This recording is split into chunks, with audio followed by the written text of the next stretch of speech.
राज्य की दो विधानसभा सीटों दुमका और बेरमो पर उपचुनाव की घोषणा हो गई है। दोनों सीटों पर 3 नवंबर को मतदान होगा, जबकि 10 नवंबर को मतों की गणना होगी। इससे पहले 9 अक्टूबर को दोनों सीटों पर उपचुनाव की अधिसूचना जारी होते ही नामांकन शुरू हो जाएगा। उपचुनाव की घोषणा के साथ ही उन जिलों में आदर्श आचार संहिता प्रभावी हो गई है, जहां दोनों विधानसभा क्षेत्र पूरी तरह या आंशिक आते हैं। इसी कड़ी में जिला निर्वाचन पदाधिकारी राजेश्वरी बी ने हरी झंडी दिखाकर चुनाव जागरूकता रथ को रवाना किया। ये रथ दूरस्थ गांव तक जाकर लोगों को उपचुनाव से जुड़ी हर प्रकार की जानकारियां देगा।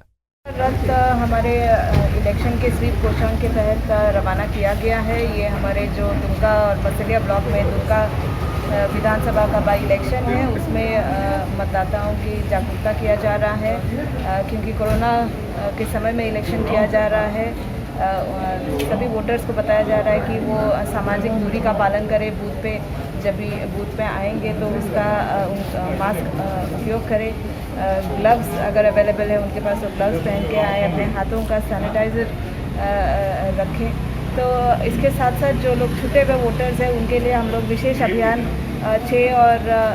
5 और 6 अक्टूबर को कर रहे हैं, जहां स्थानीय बूथ में BLOs रहेंगे, जिसमें जो वोटर्स छूटे हैं वो अपने फॉर्म 6 जमा कर सकते हैं। और अभी समय है उनके पास वोटर लिस्ट में यदि उनका नाम नहीं है तो नाम जोड़ने के लिए। तो इन सभी पे जागरूकता फैलाया जा रहा है और बाई इलेक्शन में बढ़ चढ़ कर के लोग आए वोट करने के लिए। इलेक्शन कार्यालय के स्तर से कई सारे ऐसे गतिविधियां बनाई गई हैं जिसमें वोटर्स के सुरक्षा को भी ध्यान रखा जा रहा है कि कोरोना का संक्रमण। यूँ तो चुनाव में जागरूकता रथ हर चुनाव के पहले रवाना किया जाता है लोगों को जागरूक करने के लिए, लेकिन इस उपचुनाव में इसका खासा महत्व है, क्योंकि एक तो यह कोरोना संक्रमण के दौर में हो रहा है, जबकि वैसे लोग भी इस समय दुमका आए हुए हैं जो पहले यहाँ नहीं रहते थे, चुनाव में अपना हिस्सा नहीं लेते थे। तो एक तो उनका नाम जुड़वाना होगा, दूसरा कोरोना संक्रमण के समय जो सोशल डिस्टेंसिंग इत्यादि कई चीज़ों का पालन करना जरूरी होता है, उसका भी पालन करना लोगों को सिखाना होगा। और यह बेहद ज़रूरी हो गया है इस उपचुनाव में।